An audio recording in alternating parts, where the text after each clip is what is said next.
welcome to the party, all right. It's certainly a party. Every time we catch up with these ladies and the guys, it is a party, and everyone knows. And, of course, I refer to Jetty Road, and joining us on the line is Paula Bowman. Hey, Paula, how you going? I'm great, thanks, Darren. How are you? Really well, thanks. Now, that, of course, the start of that song, we played that last week. It's absolutely outstanding, and that's Welcome to the Party, track 3 off the album Faraway Places. That's just a great party song, isn't it? It is. You know what? When we wrote that song, we just wanted something, obviously when you're doing a lot of, shows and sometimes when you write, you think of your live show in mind sometimes too. So that one was definitely one of those. And I have to say, we recorded the album in Vancouver, and it was actually in the very same studios as AC/DC recorded Thunderstruck. Is that right? And when we were recording that song, we were taking a lot of inspiration from those thoughts and what had happened there in that studio, and went a bit nuts. Now, Paula, before Darren gets all excited about the whole interview, I have to ask you a question. Yeah. Now, you do travel over to Canada a lot, and we were talking earlier about Dean Brody. I just love his accent, and I love a Canadian accent. Yeah. What do you think of the Canadian accent? I love it. Oh, how good is it? It's great. I can now tell the difference between, the Canadian accent and the American accent. They get very funny when people, call them, oh, you're American. They get really funny about that. But, yeah, look, we've sort of, with our travels now, we sort of know the difference. And, Dean Brody, he's great, isn't he? Yum, yum. Technically, they're North American, aren't they? Yeah. Well, then, so there we go. Well, that's the thing, but that's the funny thing. They don't like to be lumped in together. Yeah. We sort of found that out the hard way. We don't do that anymore. Now, the album Faraway Places, it's been doing great things, and of course, I'm a Dreamer serves you right. Fantastic. Now, the new track 5, Wrong. Is this 3 or 4 off the album? This is number 4. Number 4. Which was 3? Our last one was Sweet Goodbye. Sweet Goodbye. That's right. There you go. I knew I missed one. Yeah, no, that's all right. This is number 4, and we thought we'd sort of change it around a bit. I mean, when the album came out first, we had so many people actually, they like to contact us and tell us, what songs they like the best at shows and things like that. And this one actually, from the album, a lot of people were writing in saying, oh my God, I love George's voice on this song. So we thought, yeah, we should probably release it as a single. Well, it's jumped 4 places because last week we were sitting in 25 on the Country Tracks top 30, and you've jumped from 25 up to 21 this week, so 4 jumping in 1 week. That's pretty cool. We're on our way up. Yeah, that's the thing. You always, these are our little babies. Every time we release a song out to the world, we just hope that people, jump on board and love the song as much as we do. So, yeah, it's a bit nerve-wracking. Each time you do it, you hope that people like it. Yeah. It's nice, though, from an album perspective, that people have been listening to these songs before they've been released as singles, and they've already got them as their favourite, so they're already going, you better be releasing track 5. I love track 5. Trust me, we do get that. Yeah. In fact, there's some people rock up to shows and they've actually got their set list and they put it down on the stage and say, this is what we want to play. The cheeky buggers, eh? You're not wrong. How good's that? That's funny. We spoke about the Canadian connection. Obviously, you guys have spent a lot of time over there, flying the Australian flag and vice versa for the Canadians. And, of course, George Canyon, Canadian. Now, George, about 6 years ago, was runner-up on Nashville Superstar, wasn't he? Yeah, it was a big show. I'm not sure if it was the first or I think that was the second instalment. Yeah. Yeah, Nashville Star. It's like The Idol, but and I think I'm not sure if it's still running, but it was a huge television show over in North America, and he actually was in the same. He came runners up. He was in the same one as Miranda Lambert as well. Now there was a man who won that season. I don't know who he is. I don't think many people remember him. Brad, someone I can't even remember his last name. Yeah, but everyone now remembers Miranda and George. Oh, yeah. Not wrong. Yeah, so I mean, he's just he's a big name in America as well as Canada. So yeah. has certainly got the beautiful deep voice, and he could sell a song. And I know we got to see it on cable TV here in Australia, but we haven't seen any more instalments. And it got down to the final two, and we were all convinced that George was going to win. Yep. How did the relationship between Jetty Road and George Canyon come about?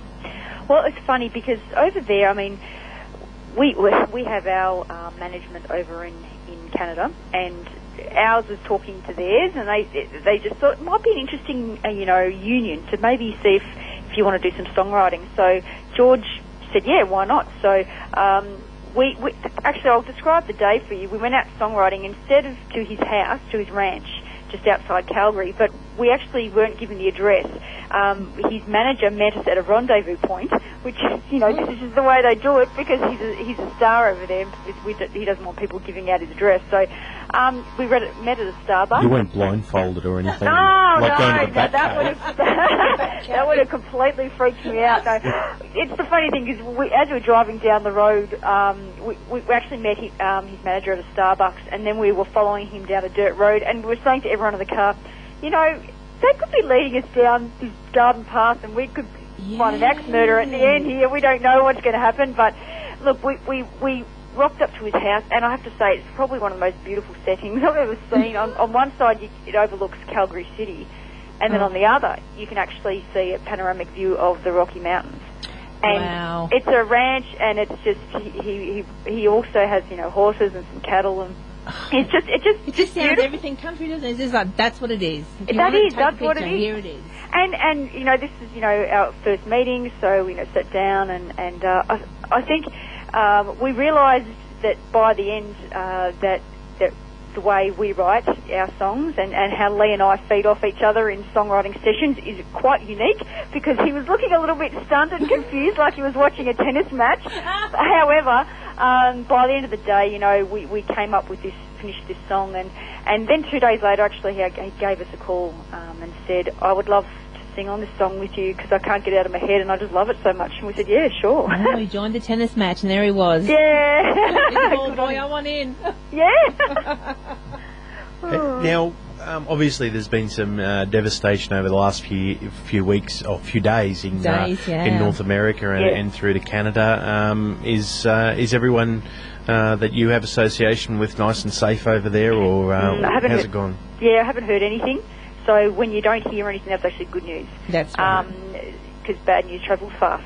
However, just before all this stuff happened, in New York and then heading up to Canada, there was an earthquake, a 7.7 scale earthquake that happened off the coast of North Vancouver Island up there. So even our producer Paul Chateau, who lives in Vancouver, they were all bracing themselves that they had a tsunami warning. Yeah. So nothing happened. Everything was fine. But yeah, I mean, there's been a couple of very strange things that have happened over the past week there. So yeah, we have sort of been watching what's been happening on Facebook. But thank God, haven't heard any bad reports at this stage.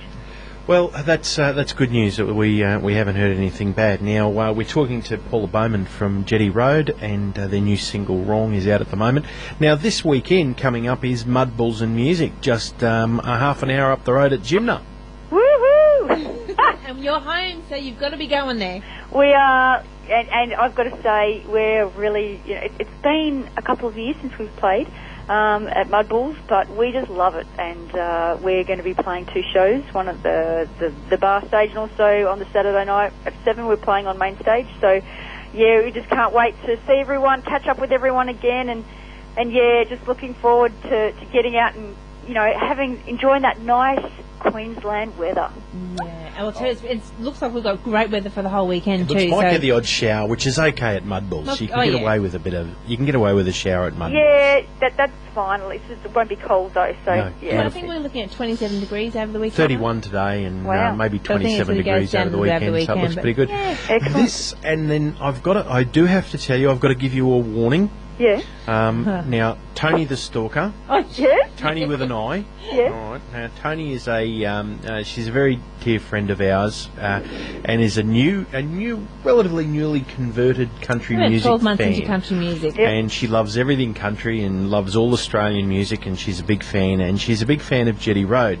So she's going to be at Mud Bulls and Music this weekend, and then she zips out and then hops straight onto a boat. She's on country cruise. She's mad. Oh, dear. So I'm sure over the course of Mud Bulls and Music or the country cruise, I Yes. think you're going to encounter Tony. our very dear friend Tony the Stalker. She'll come up Okay. and she'll say, I'm Tony the Stalker and I'm going on the country cruise and I need the signature on your CD. I'm Okay. sure that's what she'll do. Well, that's the funny thing, because you meet people at festivals and I mean, you have a laugh and, you know, it's just one environment, but we've never actually been onto the country cruise before, and I have been told that, you know, that you can get some characters on there, and basically, I mean, there's nowhere to hide, is there? No, you're done. That's it. You're stuck. You get into your bikinis, you jump into the pool, and it's like, I'm thinking, maybe I'll reconsider that, because everyone might be looking at me, but... Man overboard. No, it's look, we're really looking forward to it, and that's the reason why we love the country music industry so much and its fans, is because everyone's so down to earth, and everyone, at the end of the day, everyone's just normal people, and you know, everyone just gets along really well, and we just can't wait. We're really excited. And of course, when we caught up with you last time, we were saying, and you did give us a commitment that it was going to be a festival year, and then again Tamworth next year as well. So we've got the Mud Bulls and Music coming up, so that's this weekend. Then on to the country cruise, and then back to Tamworth. It's going to be a massive Tamworth. On the country cruise. Yeah, they are. Are you on the country cruise? Yes. Oh, you I are? just said that. Oh, there you go. Did you miss the last Wait a minute. 5 Let me minutes just of wake the... up.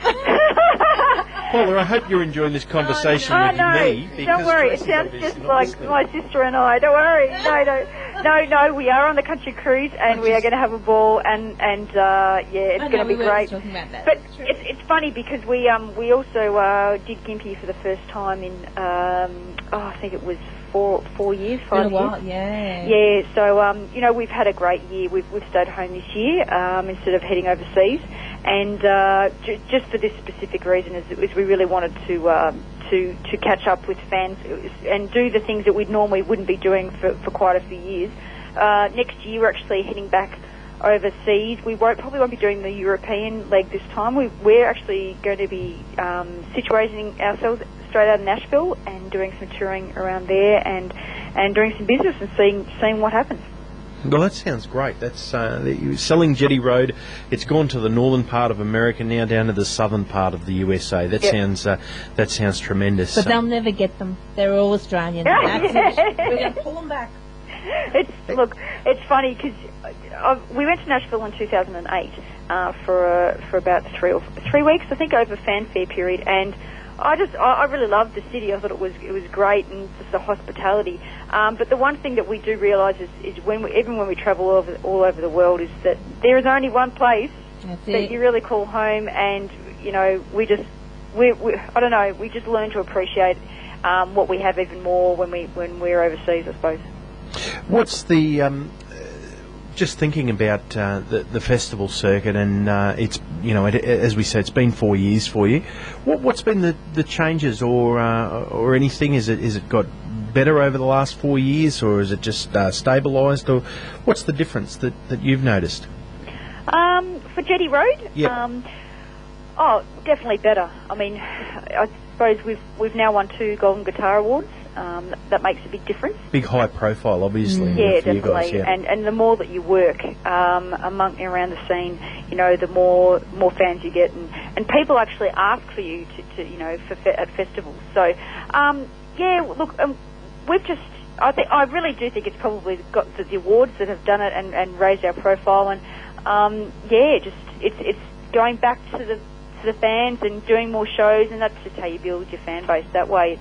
It's been particularly good for us. I mean, I look back at the time that we've been doing this, and sometimes I think, it's been a long time. You know, we debuted in 2005 in Tamworth, but then I look back at everything that we've done and fitted into that time, and crazy. it is crazy. I sort of go, no, actually, we've done extremely well and fit a lot of things into it. But is it still fun? Like a lot of people sort of say, like when you're doing something, it's got to be fun, otherwise it's not worth doing. Is it still fun to do? Yes, it is. There you go. The funny thing is, though, that I mean, as things get bigger, there's a lot more work that goes into it, and I think, you know, funnily enough, the performing side of it is probably 5% of what we do, and that's the thing that we love to do the most. So there is a lot of other stuff that goes with it that sometimes is boring, and, you know, all the travelling and the flights and the, you know, living out of suitcases and things like that. But at the end of the day, when you're on stage and you've got a great crowd, you know, that's what you're there to do, and we love it. Well, we've just brought up 4.5 years here at 101.5 FM, Tracy and the Big D, and we have to celebrate very much because our first ever interview that we had on our program, 3 weeks into it, was Paula from Jetty Road. Are you serious? Yep. No, it's dead serious. Oh, my goodness. So there you go. You're a piece of our history as well. Fantastic. I didn't know that. Yes, our first interview that we decided that we wanted to showcase Australian music and talk to the, and particularly talk to the ones that hadn't won golden guitars or had #1 hits or anything at that stage, and give them a profile. And we're still doing it now with the independent artists and giving them an opportunity to get on. And all I can say is my dealings and our dealings with Lee and Paula from Jetty Road and Simon and of course Julian have always been outstanding and great people to talk to. And I think the fans have felt the same. So I think at Mudballs and Music and also on the cruise, get along and support Jetty Road, buy their merchandise, buy their album. And if you seriously do not have a copy of Faraway Places, you've got to have it in your hand. I think Serves You Right is just one of the best singles ever to come out of Australian music, I can tell you that. Oh, thank you very much. I have to say, if anyone's listening and that's actually heading up to Mudballs, you might have a treat on your hands with all the merchandise because we're heading onto the boat straight after. So we're actually going to have all our albums there, but not only that, we'll have T-shirts, we'll have our songbooks, the Faraway Places songbooks, and stubby holders and things like that. So, and we never bring that sort of stuff up, you know, so it's normally just available on our website. So if you want to get your hands on one of those, go for it. I tell you what, it will be sold out because we just love the merch. Bring on the merch. Yay! A new one every year. That's the fascination. Well, we would love if you would introduce the new single for our listeners right now. Thanks very much, Paula Bowman from Jetty Road. Enjoy Mudballs and enjoy your cruise. Thanks, guys, and thanks to everyone listening. We love you guys. The next song that we have coming up, this is our latest single, featuring the gorgeous vocals of George Canyon. This one's called Wrong.